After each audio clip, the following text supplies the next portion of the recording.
Do you believe we could be at a tipping point in changing attitudes?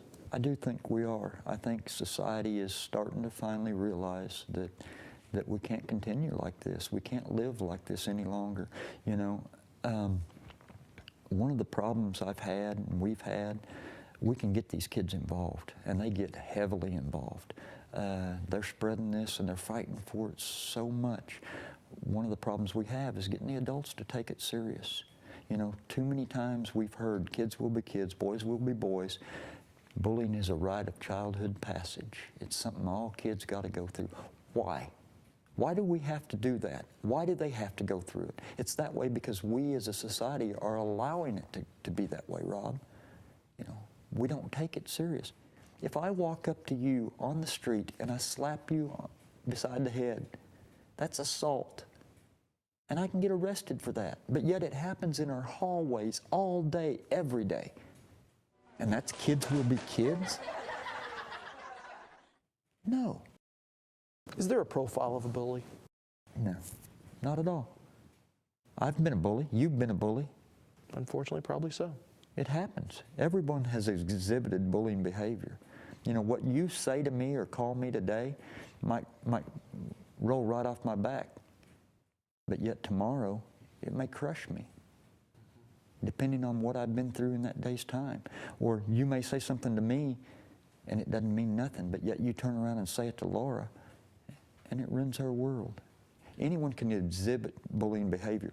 At the same time, though, there are families that, you know, have a history of bullying. If mama's a bully and daddy's a bully, the kid probably going to be a bully, and grandma and grandpa probably bullies. And if we can break that cycle for one bully, and they raise their kids, think of how many people across time that's going to affect and change, you know? And it's not just the bullies themselves, it's their victims.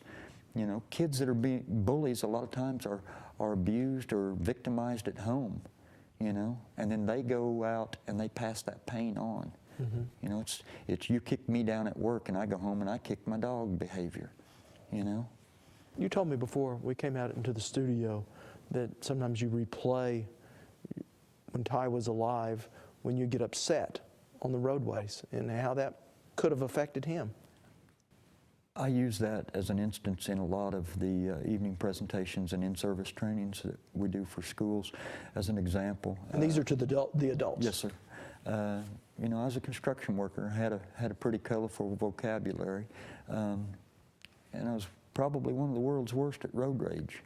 Some idiot would swing out in front of me in traffic and I'd light him up, you know, and my boy was a lot of times sitting beside me in the truck seat watching me behave that way. And 704 days ago, I got a phone call. And somebody needed me at home really bad. And I know that I cut a lot of people off in traffic that day because I made about an hour's drive into about a 30-minute one. And that is where we have to get in our society, Rob. We have to get to the point where when that happens, and especially when our babies are sitting there beside us watching us, we don't light them up.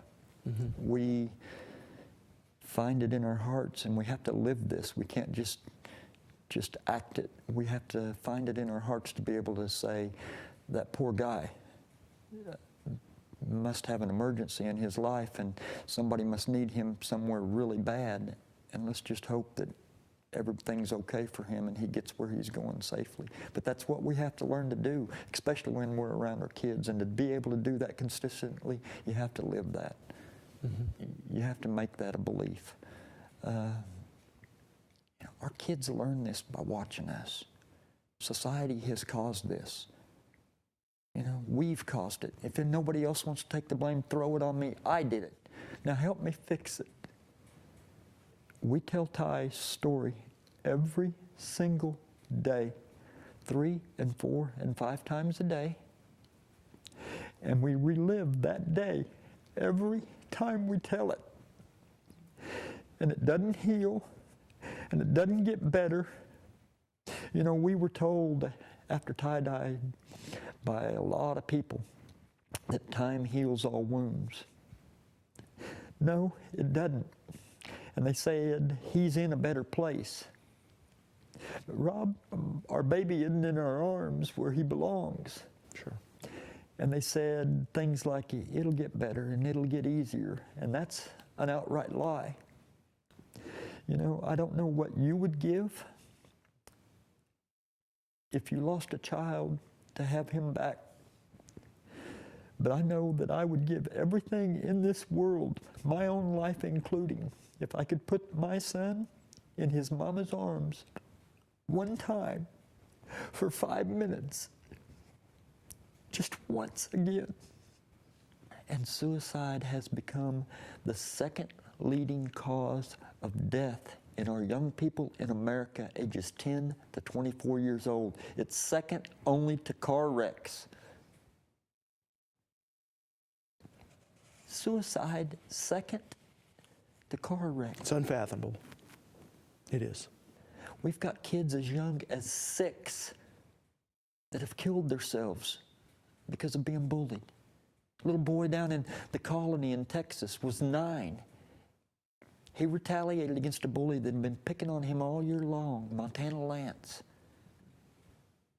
He got caught because the second guy always does. He was sitting in the office waiting on his mama Debbie and his daddy Jason to come and pick him up and take him home, and he asked if he could go to the bathroom. They let him go in the nurse's bathroom, the only one in school that had a lock on the door. And 9-year-old Montana Lance took off his own belt and hung himself in the nurse's bathroom. And we gotta make that stop. Well, I think you're well on the way. Hopefully you're well on the way. And I know many people are proud of you, and I'd like to think that Ty would be as well. Appreciate your help. Good luck in your work.